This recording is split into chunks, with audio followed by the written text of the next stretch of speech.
What's that? Tell me to hold the mic for me. I'm a little expressive when I talk. Expressive. Oh man.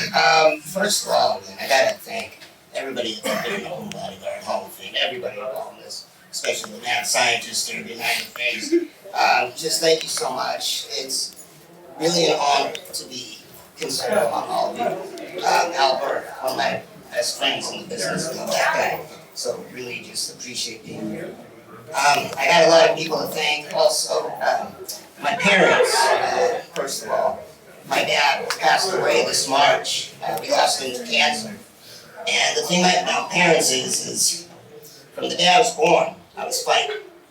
And they never gave up on me.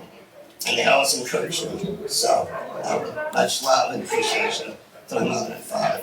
I've got some other family in the audience here tonight. My sister, my niece, Lyra. Bring them up here. Yeah, come on up. Come on up here.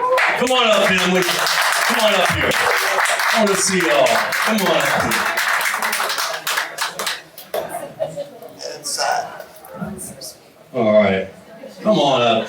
Come on up here. It's okay. So we got Lyra. We got my best friend for almost 25 years now, Jenna, over there. I'm going to tell you a story about her in a minute, just because she's here and it might embarrass her. So, I got to thank the fabulous Moolah, Lillian Ellison, who got me in the business. And she said to me, I said, well, in wrestling, if somebody goes off and decides it's going to look good to throw me, what do I got to do? And she says, well, then you just hit him, sugar. That's what she said to me. So I said, all right. So I learned how to box. She connected me with a guy named Sputnik Monroe, Roscoe Brumbaugh, who desegregated live sporting events in the South in the 1950s and 60s.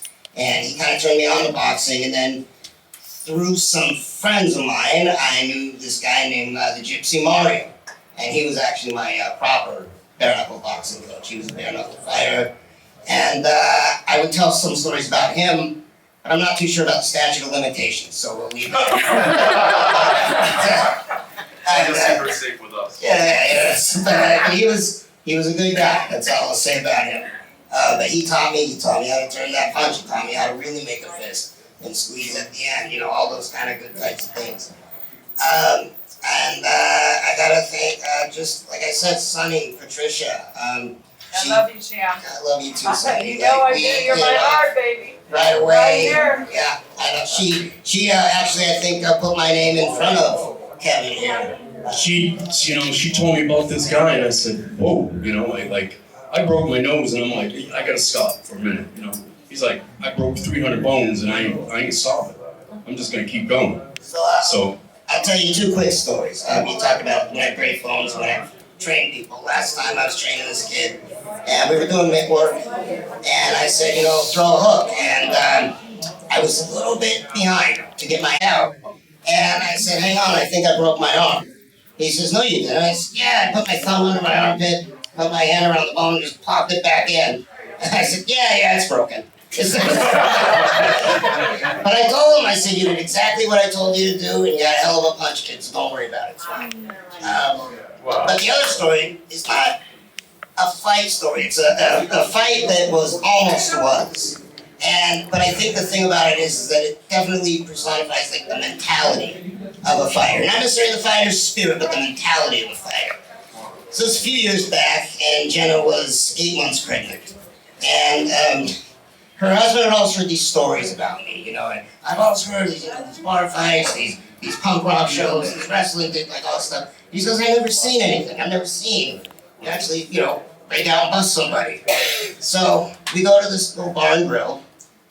For the record, Jenna was not drinking. I was. And I was drinking for two. So we did it, and this guy's sitting in the front room, and he's like, hey, buddy. Maybe he liked my smile. And he says, come have a drink with me. I said, oh, man, good to see you, brother. And then I met this guy. And I said, well, I'm here with my friends. We're going to go have a bite to eat. No, have a drink with me. Hey, man, I don't have time. I got to go. So we sit down, we have our lunch, we're walking out. Same guy's been sitting there. And I eat slow as hell. Anybody knows me, I'm the slowest eater. My food is always cold. And so he's been sitting there drinking still. So we're leaving, and he stops me. He says, hey, man, come on, have a drink with me. Have a drink. He says, hey, man, have a drink with me. Have a drink. So I said, look, man, I appreciate it, but we're leaving. I don't have time. No. Have a drink with me. He grabs my arm. Motherfucker. So I grab him by the collar of his shirt. I've had a few hockey fights before, so I know about grabbing the collar and throwing the jab. So he said, have a drink? I said, no, man, it's all right. So he pushes me. Right then, I jab him with my arm and push him right into the wall. As that's happening, 8 months pregnant Jenna comes up and goes, no! She says, you, sit down. You, go to the car. I said, all right, Mom. So I leave the restaurant, her husband's sitting there by the car, and you could see inside what was going on. And he's sitting there, arms folded, laughing, going, I knew it! I knew it was a matter of time before I would see it happen, and I knew it. But the thing about it is, about a year later, Jenna and I were talking about this, reminiscing about good times, and she says, the thing of it is, Seth, is when I had my hand on your shoulder, I've never felt you so tense, but I've also never felt you so relaxed. And she said, and you were having fun. She said, I knew you were having fun. There was no anger, real anger. There was no, agitation. You were just like, all right, if this guy wants to, let's do it. Come on, let's go. And luckily, though, Jenna flew in and maybe saved my ass, or at least probably saved his more.